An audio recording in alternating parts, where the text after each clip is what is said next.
আজকে আমার সামনে এবং আমার ডান পাশে ঢাকা ৭ আসনের ভাইরা বসে রয়েছে, আমার বাম পাশে ঢাকা ৭ আসনের বোনেরা বসে রয়েছে।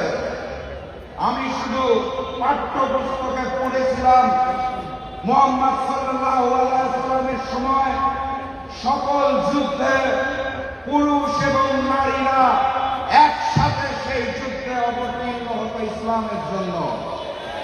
আজকে ঢাকা ৭ আসনের এই জনসভা থেকে আমার মনে হচ্ছে সেদিনের মতো ঢাকা ৭ আসনের ভাই এবং বোনেরা একত্রিত হয়েছে আগামী ১২ তারিখের যুদ্ধে লিপ্ত হওয়ার জন্য।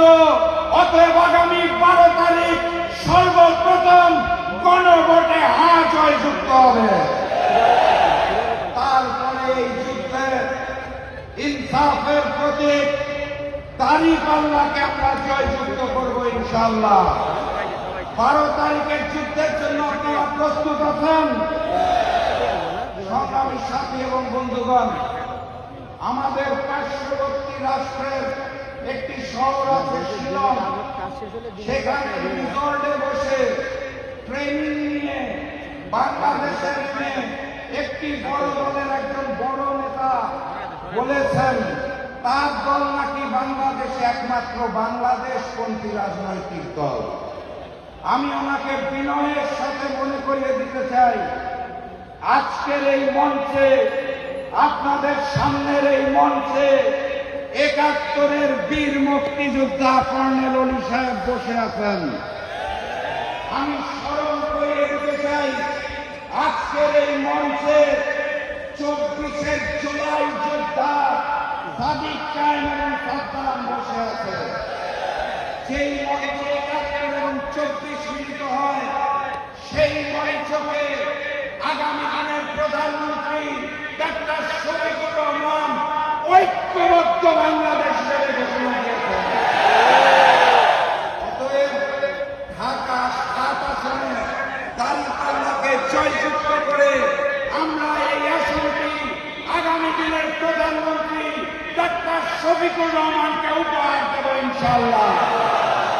ওই দলকে স্পষ্ট ভাষায় জানিয়ে দিলেন, এটাই ঐক্যবদ্ধ বাংলাদেশ, এটাই বাংলাদেশ, এটাই আগামীর বাংলাদেশ, ইনসাফের বাংলাদেশ ইনশাআল্লাহ। সংগ্রামের সাথী এবং বন্ধুগণ, বক্তব্য দীর্ঘায়িত করব না। আপনারা যার বক্তব্য শুনতে এসেছেন, আজকের প্রধানমন্ত্রী তিনি ঘোষণা দিয়ে দিয়েছেন আগামী বাংলাদেশে কোন চাঁদাবাজি হবে না এবং হতে দেওয়া হবে না, কোন বৈষম্য হবে না, হতে দেওয়া হবে না, কোন আধিপত্যবাদের সামনে এই ঐক্যবদ্ধ বাংলাদেশ মাথা নত করবে না ইনশাআল্লাহ।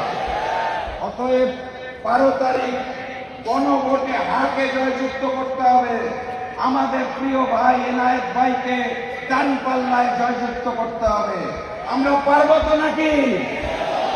তাহলে স্লোগান দিয়ে শেষ করে দেই। সেই স্লোগান শুনে আগের জালেমের বুক কাঁপত, নতুন জালেমের বুক কাঁপে। হবে নাকি স্লোগান?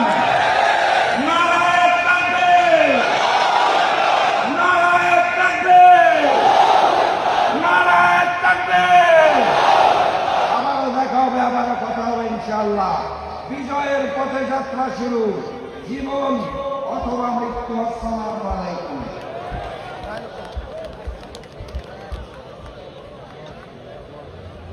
প্রিয় উপস্থিতি, বক্তব্য রাখলেন জাতীয় গণতান্ত্রিক পার্টির মুখপাত্র রাশেদ প্রধান।